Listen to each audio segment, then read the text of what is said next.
Hi there, welcome to today's Polish Up Your Pedagogy. Today we're going to be looking at some routines to encourage cooperative learning in your class. This links to the learning sale on the pedagogy sales, and it's about learners progressing through high quality learning opportunities to enrich knowledge, promote curiosity and develop skills for learning, life and work. This also links to your GTCS standards of 3.1.1, planning effectively to meet learners' needs.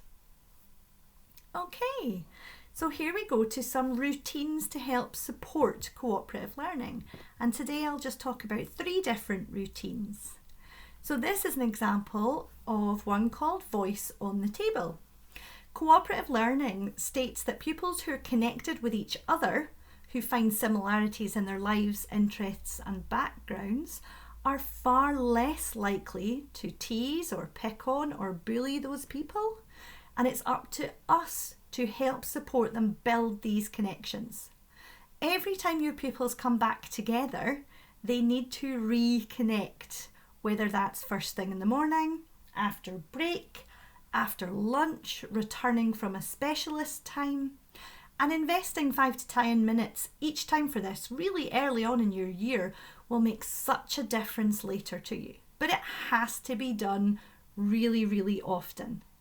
Sometimes I linked some of these questions and connectors to the topic that we were doing. So we once took part in a Young Engineer Challenge, and all Voice on the Table tasks were related to problem solving and engineering. Sometimes I linked them to a heart chart, which I'll explain a little bit more in 2 slides time, so we could work on a focused skill like cooperating, resilience, or actively listening. So the ideas for learning in your classroom could be any of these, and there is a multitude of more. Would you rather questions were excellent at getting dialogue between pupils. The 3 C's, or any other letter of the alphabet that you choose, is a really nice way for children to explore 3 things that they have a personal opinion about. The what will you create was really nice for children to be quite expressive. And then we had lots of different kind of questions which promoted storytelling about personal events. What would you do with £100? How did you get your name? Can money buy you happiness? What has made you proud? What is your current favourite toy?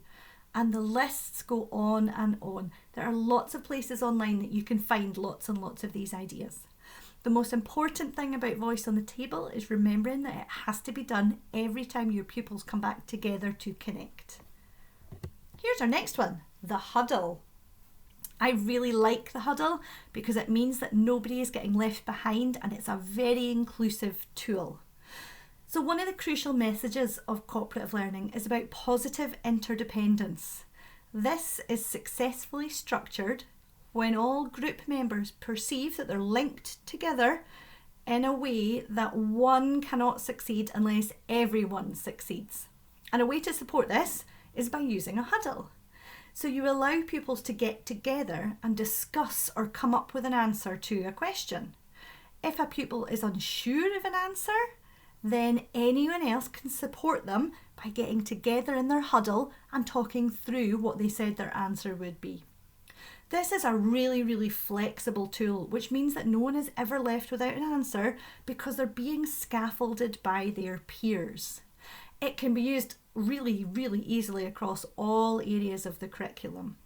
And at any point, once children are used to using this, they can huddle with the people sitting round about them for lots of different things. You don't need to be in a cooperative learning team to have a huddle. It could be outside when they are planning a game to play. It could be inside when you've asked a question about a piece of text that's happened. If someone doesn't know, then they were always able to say, "Can I just huddle?" And they got that positive interdependence from their peers. And the final one we're looking at today, I mentioned a couple of slides back, is called the heart chart. And I used this mostly in my class when we looked at social intentions. This is where you teach a social intention. Children don't always know how to use their social skills the best yet.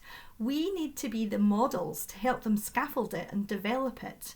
I know as a teacher in my past, I've said the words They can't work together in groups. And it's so important then that we teach the social skills to them because they don't have them themselves yet. So these heart charts started as T-charts about what it looked and sounded like to have these needs met, but quickly developed into the feelings that were going to be there in place as well.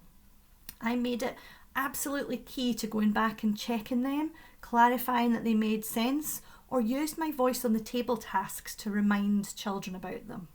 Again, there is a multitude of ideas for learning here. You can use this for listening and talking when children need to paraphrase or maybe praising other people's thoughts or ideas. You can use it for expressing support, to make sure that everyone is participating, about how to reach agreements without argument, about checking for understanding, making sure everyone's contributing, making sure that you include everyone, following directions, disagreeing in non-hurtful ways.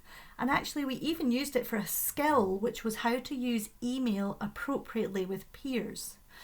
These heart charts were so important to my class and really helped the children to know what things sounded and looked like, and also how it felt if it was being met for them.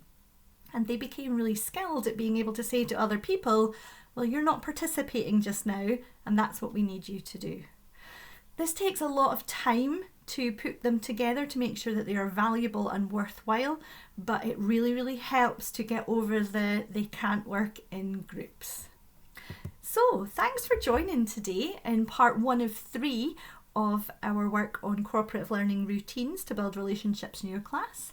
If you get the opportunity, have a think on this question. How well do children and young people show consideration for others and demonstrate positive behaviour and relationships in your class? And if you require any more support or would like to ask anything, please feel free to contact us at this address. Thanks for stopping by today.